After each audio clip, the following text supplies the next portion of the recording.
Hello everyone, this is Maheshpal. Welcomes you all. Happy republic day to all. सभी देशवासियों को गणतंत्र दिवस की हार्दिक शुभकामनाएं. जैसे कि आप सभी को पता है कि बोर्ड्स अपने आने वाले हैं 10th और 12th के, और सीबीएसई की तरफ से डेट शीट भी जनरेट हो चुकी है कि किस दिन कौन सा एग्जाम हो सकता है. इस सिचुएशन में मैंने सभी स्टूडेंट्स के लिए एक नई चीज़ शुरू की है and I am actually planning about this, और उसी एक प्लानिंग का एक छोटा सा हिस्सा आज मैं आपको दिखाऊंगा.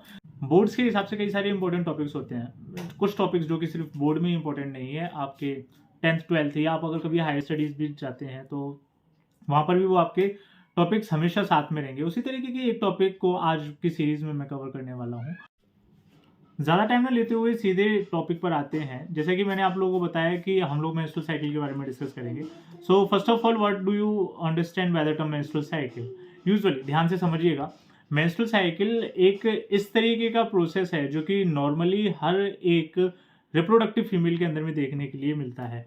10th क्लास में ये टॉपिक सिर्फ ऐसा नहीं है क्लास 10th या 12th के लिए चलेगा. मैंने तो एक टॉपिक का नाम दिया है एंड टॉपिक आपको जहाँ भी मिलेगा ये आपके लिए वीडियो इंपॉर्टेंट वहाँ पर हो जाएगी. जैसे कि क्लास 10th में एक क्वेश्चन है कि what will happen when the egg is not fertilised, right? अगर इस तरीके का क्वेश्चन 10th क्लास में आ रहा है, इसका मतलब कि ये 12th उसके हायर क्लासेस सभी जगहों पर इंपॉर्टेंट रहेगा, बिकॉज जो आपने पहले सीख लिया है जाहिर सी बात है वो कोई प्रिमिटिव चीज़ ही होगी. Now the question arises कि what will happen when the egg is not fertilized, and the simple answer will be कि menstrual flow will occur, right? उस फीमेल के अंदर में menstruation होगा. और menstruation में एक्चुअल में होता क्या है, या why we use the term cycle over here? The cycle term is used because it is actually a periodic process. Periodic process का मतलब ये होता है कि एक ऐसा प्रोसेस जो कि एक पर्टिकुलर टाइम बाद में किसी भी ऑर्गेनिज्म के अंदर में वो प्रोसेस ही अपने आप को रिपीट करेगा. And menstrual cycle is the one that repeats itself after an on an average interval of 28 days. It's not actually always true कि हर बार 28 डेज का ही टाइम इंटरवल हो. It may vary from 21 days to the 35 days also, and it's also consider to be normal, right? 2100, 3500, 2800 on an average बोल दिया गया. Menstrual cycle में जैसे कि आप लोगों को क्वेश्चन के आंसर में मैंने इसको रेफर किया कि हाँ जी मेंस्ट्रुअल साइकिल होगा. Along with that you can also relate the term कि अगर एग फर्टिलाइजेशन नहीं होगा तो बॉडी से जो एक्स्ट्रा प्रिपरेशंस वाली चीज़ें रहेंगी वो बॉडी से रिलीज आउट होंगी, and that is known as the menstruation flow, right? In simple words. अब इस चीज़ को थोड़ा सा और इलेबोरेट करते हैं कि ये चीज़ होती किस तरीके से है. You can understand it with the help of an example. Just like किसी भी तरीके के कोई भी एक इवेंट से पहले we actually prepare the हम लोग प्रिपरेशन करते हैं. हम लोग अलग अलग तरीके की प्रिपरेशन में बेसिकली चीज़ निकल करके आती है, जैसे कि we arrange food. सबसे पहली चीज़ अरेंज फूड, और दूसरा अरेंजमेंट होता है स्पेस का, राइट? सिमिलरली यहाँ पर भी जो एक मेन इवेंट होता है, main event is actually the fertilisation and the formation of zygote, right? किसी भी बॉडी के अंदर में, किसी भी एक नॉर्मल ह्यूमन के अंदर में ये जो फर्टिलाइजेशन है, fertilisation leads to formation of zygote and zygote से बनेगा embryo. So this is actually the main event, fertilisation. और फर्टिलाइजेशन के बाद में ये जो दो आपके कंपोनेंट्स बनेंगे, इनके लिए फूड का अरेंजमेंट करना और इनके लिए स्पेस का अरेंजमेंट करना, ये चीज़ थोड़ी सी प्रायर होती है, राइट? अब ये चीज़ कब है कि when the fertilisation has been taken place, जब बॉडी के अंदर में फर्टिलाइजेशन हो जाएगा तब ये वाली चीज़ होती है. अगर फर्टिलाइजेशन नहीं हुआ तो, और फर्टिलाइजेशन होने के लिए जाहिर सी बात है दो चीज़ें जरूरी है, one is the egg and another one is the sperm. अब हर बार तो स्पर्म बॉडी के अंदर में अवेलेबल होगा नहीं. जब हर बार स्पर्म अवेलेबल नहीं होगा तो हर बार में फर्टिलाइजेशन नहीं होगा. हर बार में फर्टिलाइजेशन नहीं होगा तो जितना भी आपने एक्स्ट्रा अरेंजमेंट किया है वो सारा का सारा अरेंजमेंट बॉडी से क्या होगा, रिलीज आउट होता है, and that is known as actually the menstruation. Body के अंदर में होता यही है कि किसी भी फीमेल रिप्रोडक्टिव ट्रैक के अंदर में जो उनका फीमेल रिप्रोडक्टिव सिस्टम है, फीमेल रिप्रोडक्टिव सिस्टम में majorly this portion that is known as the uterus. ये जो यूटेरस वाला पार्ट है, यूटेरस में एक्स्ट्रा ब्लड वेसल्स की थिकनिंग डेवलप हो जाती है, यहाँ के टिश्यूज स्पॉन्जी हो जाते हैं, बिकॉज इम्प्लांटेशन का जो प्रोसेस है वो यहीं पर होता है. Mind the terminology, implantation, fertilisation, zygote, embryo, these all terms have been used frequently. Okay ना, बार बार आपको ये सारे टर्म सुनने को मिलेंगे. So overall the whole menstrual cycle can be understood with the help of a simple diagram, as this diagram also shown in the book. तो मैं उसी चीज़ को थोड़ा सा क्या है एलेबोरेट करने की कोशिश करता हूँ and try to explain this. Now अब थोड़ा सा इन चीज़ों को ध्यान देना। ये डायग्राम अपने आप में क्या है, बहुत कुछ बताता है। You need but only that type of vision कि आप इन चीज़ों को उस तरीके से देख पाएँ। जैसे इस डायग्राम में ओवरऑल में आपको 4 चीज़ों के बारे में बताया हुआ है। एक तो यूटेराइन इवेंट्स, दूसरे ओवेरियन हार्मोन्स, तीसरे ओवेरियन इवेंट्स के ओवरी में जो फॉलिकल्स होते हैं उनके साथ में क्या होता है, and fourth one is the hormones release from the pituitary. Pituitary gland is also known as the master gland, one of the most interesting endocrine gland that releases different type of hormones, and that hormones regulate the release, and you can say that gland controls and regulates the other glands, right? इस तरीके से तो pituitary gland से ये वाले hormones release होते हैं. Moreover back to the topic, होता क्या है फीमेल बॉडी के अंदर में, जैसे ओवरी होती है, right? Ovary is actually a gonad female body के अंदर में, and it is located intraabdominally. Ovary से पीरियोडिकली फॉलिकल रिलीज होता है. Moreover I am not talking about the complete oogenesis process, because वो अपने आप में बहुत ज़्यादा कंटेंट रखता है. मैं आपको सिर्फ मेंस्ट्रुअल साइकिल के बारे में बता रहा हूँ. oogenesis आपको फिर कभी किसी और दूसरी क्लास में बताया जाएगा. जैसे ओवरी से पीरियोडिकली क्या होता है, फॉलिकल रिलीज हुआ, राइट? धीरे धीरे वो फॉलिकल क्या होता है, फॉलिकल धीरे धीरे मैच्योर होता है. मैच्योर होने के बाद में जब वो सेकेंडरी टर्शियरी फॉलिकल और ग्राफिन फॉलिकल तक की स्थिति में आ जाता है, तो इन्हीं फॉलिकल्स से एक oocyte रिलीज होता है और एक पोलर बॉडी रिलीज होगी. ये सारी चीजें मैं आपको बताऊंगा ये किस तरीके से है. फर्दर मोर, ये जो सेकेंडरी oocyte रिलीज होता है, this secondary oocyte transform into ovum only when sperm enters into the secondary oocyte, otherwise it sheds off the body in this condition, right? Overall में चीजें किस तरीके से रही, इस चीज को थोड़ा सा समझिए. जैसे मेंस्ट्रुएशन का पूरा प्रोसेस है, मेंस्ट्रुएशन के प्रोसेस को 4 स्टेप में डिवाइड किया गया. First one is the menstruation, second is proliferative of follicular phase, third one is the luteal, and fourth is the next cycle. As the whole cycle divides into the 28 days. तो शुरुआत के पहले से 3 या 3 से 5 जो दिन होते हैं, इसमें पुराना जो मेंस्ट्रुअल फ्लो होता है वो बॉडी से रिलीज होता है, and that flow is known as the menses, and the time period is known as the menstrual flow time period. Simply after 5 to 14 days में follicle development होता है, जैसे कि मैंने आपको यहाँ बताया. follicle development 5 to 14 days में होगा, that's why it is known as the follicular phase or the proliferative phase. next 14 to 28 days में बॉडी के अंदर में कई सारे चेंजेस होते हैं, and that is known as the secretory या luteal phase. secretory या luteal. And after 28 days, when the sperms are not available, so the extra thickening of uterus will shed off, and that will again begin the next cycle. This is the whole process that has been taking place inside the female body of humans. Majorly primates के अंदर में सारी चीजें देखने के लिए मिलते हैं, राइट ना? प्राइमेट्स में होती हैं, नॉन प्राइमेट्स में नहीं होते हैं. फर्दरमोर अगर मैं हार्मोन्स की बात करता हूँ, जैसे यहाँ से आप शुरू करते हैं कि पिट्यूटरी से हार्मोन है. पिट्यूटरी से कई सारे हार्मोन निकल करके आते हैं.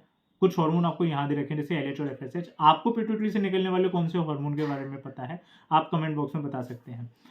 यूजुअली यहाँ से 2 हार्मोन निकले, that is the follicle stimulating hormone and the luteinizing hormone. These 2 hormones are actually responsible for the release of या proper regulation of the cycle. दोनों ही हार्मोन पिट्यूटरी से निकलते हैं. आप चीजों को कंसीडर कैसे करेंगे? This red one mark represent the FSH. शुरुआत में FSH का लेवल ज्यादा है, हाई, और धीरे धीरे धीरे FSH का लेवल कम हुआ, और at the mid of the cycle it is to be considered as the 14th day, right ना? इसको 14वें दिन की तरह कंसिडर किया है, और मिड ऑफ द साइकिल में ये FSH अपने पीक पर है. सिमिलरली आप देखेंगे कि 14th डे मिडिल पर ये जो LH है वो अपनी पीक पर है. लेटर ऑन फिर से अगली साइकिल की शुरुआत में FSH का लेवल ज्यादा हो जाएगा और ल्यूटिनाइजिंग हार्मोन का लेवल कम. ठीक, पहला कंसेप्ट समझने वाला. अरे रुको, नेक्स्ट आप बात करते हैं कि ओवरी से निकलने वाले जो फॉलिकल्स होते हैं, या यहाँ पर जो आपको वर्ड दे रखा है ओवेरियन इवेंट्स. ओवेरियन इवेंट्स के बारे में थोड़ा सा समझिए. जैसे कि मैंने आपको बताया कि ओवरी से जो रिलीज होता है, it's only the oocyte, right? Its primary oocyte. Primary oocyte के बाद में क्या हो जाएगा, उसमें से फॉलिकल्स बनेंगे कि भैया प्राइमरी फॉलिकल. प्राइमरी फॉलिकल के बाद में बना सेकेंडरी फॉलिकल. सेकेंडरी फॉलिकल के बाद में बनता है टर्शरी फॉलिकल. टर्शरी फॉलिकल के बाद में बनता है ग्राफियन फॉलिकल. GF कह देते हैं आप, ग्राफियन फॉलिकल. इनकी कैरेक्टरिस्टिक्स होती है कि फ्लूइड कैविटी है, एंट्रम है, वगैरह वगैरह कई सारी चीज़ें हैं, उन पर ज़्यादा वर्ड नहीं देना. ग्राफियन फॉलिकल जो है, ग्राफियन फॉलिकल से एट द 14th डे क्या होता है, सेकेंडरी oocyte रिलीज होगा, दिस इज सेकेंडरी oocyte, और सेकेंडरी oocyte के साथ में एक चीज और रिलीज होती है, that is known as the first polar body, और ये जो पार्ट है this is known as the graafian follicle. Graafian follicle transforms into the corpus luteum, ये क्वेश्चन बनता है, इस चीज को लिख लीजिएगा कि कॉर्पस ल्यूटियम किससे बना, corpus luteum actually formed by the ruminant of the graafian follicle, है ना, ग्राफिन फॉलिकल के बचे हुए पार्ट से कॉर्पस ल्यूटियम बनेगा। Corpus luteum is responsible for the release of the progesterone hormone. Female body के अंदर में प्रोजेस्टेरोन हार्मोन का अपना ही रोल है, P for progesterone, P for pregnancy, that's why it is also known as a pregnancy hormone. किसी भी female में जो नेचुरली अबॉर्शन हो जाता है उसका रीजन कई बार ये निकल करके आता है कि बॉडी के अंदर में प्रोजेस्टेरोन का लेवल कम हो गया, राइट। सेकेंडरी oocyte और ओवम में दोनों में अंतर है, secondary oocyte is not to be considered as the ovum, but secondary oocyte receptacle की तरह काम करता है and it receives the sperm if sperms are available. Ovulation आपको दिया हुआ है, ओव्यूलेशन ये टर्मिनोलॉजी बनती है कि release of secondary oocyte from the graafian follicle is known as the ovulation, right ना। It takes place at the 14th day of the menstrual cycle and usually it is being taking place by the effect of LH, luteinizing hormone, that's why it is also known as the LH surge। आपके NCERT की book में ये चीज लिखी हुई है, LH surge। LH surge का मतलब ही होता है कि जब luteinizing hormone अपनी पीक पर आएगा तब जाकर के ये वाला काम होगा। नेक्स्ट वन आप देखते हैं कि ओवरी से निकलने वाले हार्मोन, ओवरी से बेसिकली 3 हार्मोन निकलते हैं, ईस्ट्रोजन, प्रोजेस्टेरोन, यहाँ पे दे रखे हैं। तीसरा हार्मोन कौन सा है आप लोग बताइएगा। ईस्ट्रोजन, जैसे कि आप ब्लू लाइन से इंडिकेट करते हैं, ईस्ट्रोजन शुरुआत में ज्यादा है, राइट, ज्यादा, and then at the 14th day oestrogen अपने पीक पर है। जैसा कि मैंने आपको बताया कि कॉर्पस ल्यूटियम जो है वो प्रोजेस्टेरोन हार्मोन को रिलीज करेगा, तो आफ्टर द ओव्यूलेशन जैसे ही प्रोजेस्टेरोन को कॉर्पस ल्यूटियम रिलीज करना शुरू करेगा, प्रोजेस्टेरोन का लेवल बढ़ने लगा, जैसा कि आप यहाँ पर देख सकते हैं, progesterone is at its peak. धीरे धीरे कॉर्पस ल्यूटियम डिजेनरेट हो जाएगा और ईस्ट्रोजन का लेवल बढ़ने लगेगा। ये डिजेनरेशन सिर्फ और सिर्फ तभी होता है जब फीमेल बॉडी के अंदर में स्पर्म्स नहीं होते हैं और फर्टिलाइजेशन नहीं होता है। अगर स्पर्म अवेलेबल है और फर्टिलाइजेशन हो जाता है तो corpus luteum remain alive for longer time, वो लंबे समय तक जिंदा बचा रहेगा, तब तक जब तक कि प्लेसेंटा ना बन जाए, क्योंकि उसके बाद में प्रोजेस्टेरोन बनाने की जिम्मेदारी प्लेसेंटा ले लेता है। Last one is the uterine tissues, के यूटेरस के जो टिश्यूज होते हैं या यूटेराइन इवेंट्स हैं, as we all know uterus has 3 layers, that is the perimetrium, myometrium and the endometrium. तो इन सभी में क्या होता है, प्रोमेट्रियम तो ये तो बाहर में प्रोटेक्शन का काम करती है, मायोमेट्रियम मसल से बनी हुई। एंडोमेट्रियम जो होती है, एंडोमेट्रियम में thick lining of blood vessels develop कर जाते हैं, और ये thick lining of blood vessels actual में क्या करते हैं, they are prepare themselves for the upcoming zygote. Body के अंदर में चेंजेस इसी तरीके से शुरू होते हैं कि हो सकता है कि फर्टिलाइजेशन होगा, हो सकता है जायगोट बनेगा, और हो सकता है उसके बाद में इम्प्लांटेशन भी हो। तो बॉडी के अंदर में टिश्यूज तो उसी तरीके से डेवलप हुए, लेकिन क्योंकि स्पर्म अनअवेलेबल थे तो फर्टिलाइजेशन नहीं हो पाया, तो जितनी भी एक्स्ट्रा तैयारी या एक्स्ट्रा किसी भी इवेंट के लिए जो आपने एक्स्ट्रा तैयारी करी, वो सारी की सारी तैयारी को, वो सारी की सारी प्रिपरेशन को क्या करना पड़ता है, बॉडी से उसको फिर बाहर फेंकना पड़ता है, and that is known as the menstruation, and this is all about the menstrual cycle. Menstruation is completely a normal and healthy process. किसी भी फीमेल के अंदर में अगर ये होती है तो ये अच्छी बात है, और अगर नहीं होती है चिंता की बात तब है। यूजुअली किन में नहीं होती है, जिनमें किसी भी तरीके के क्रोमोसोमल डिसऑर्डर्स होते हैं। एज यू ऑल नो कई सारे तरीके के क्रोमोसोमल डिसऑर्डर्स हैं। अब एक क्वेश्चन आपके लिए कि क्रोमोसोम डिसऑर्डर्स किस तरीके के हैं जिनमें फीमेल के अंदर में मेंस्ट्रुएशन जैसे प्रोसेस पूरे तरीके से रुक जाते हैं। अब इसी के साथ में कुछ दूसरी चीजें, जैसे बेसिक सी बातें आती है कि मेंस्ट्रुएशन शुरू कब से हुआ, मेंस्ट्रुएशन खत्म कब होता है, ये सारी चीजें आपको ऑलरेडी पता होंगी। जैसे menstruation begins at the onset of puberty, किसी भी फीमेल में यूजुअली आप कह सकते हैं कि 11 से लेकर 13 साल की उम्र में मेंस्ट्रुएशन शुरू होता है, and that is known as the menses. The first menarche है ना, let me correct myself, menarche कहते हैं, है ना, beginning of the menstruation cycle, and the cessation of the menstrual cycle is known as the menopause, and it usually takes place at the age of 45 to 50। किसी किसी female में क्या होता है कि मीनार्क वाली कंडीशन थोड़ी सी लेट शुरू होती है, 16 साल के आसपास में। मीनोपॉज थोड़ा सा लेट हो पाता है, वो भी थोड़ा सा 4-5 साल ऊपर ले लो। You see to a doctor when a girl child does not bleed after the age of 16 years। अगर बच्चे को 16 साल के बाद में भी, यूजुअली इनको पीरियड्स कहते हैं, पीरियड्स नहीं आते हैं, then it may be a sign कि that female is not reproductively healthy। So this is all about the menstrual cycle. If you have any type of query, you are free to ask me at any time, at anywhere, wherever you get me. So hope you all get the information in the same manner as it is delivered to you. Thanks for watching. Keep learning.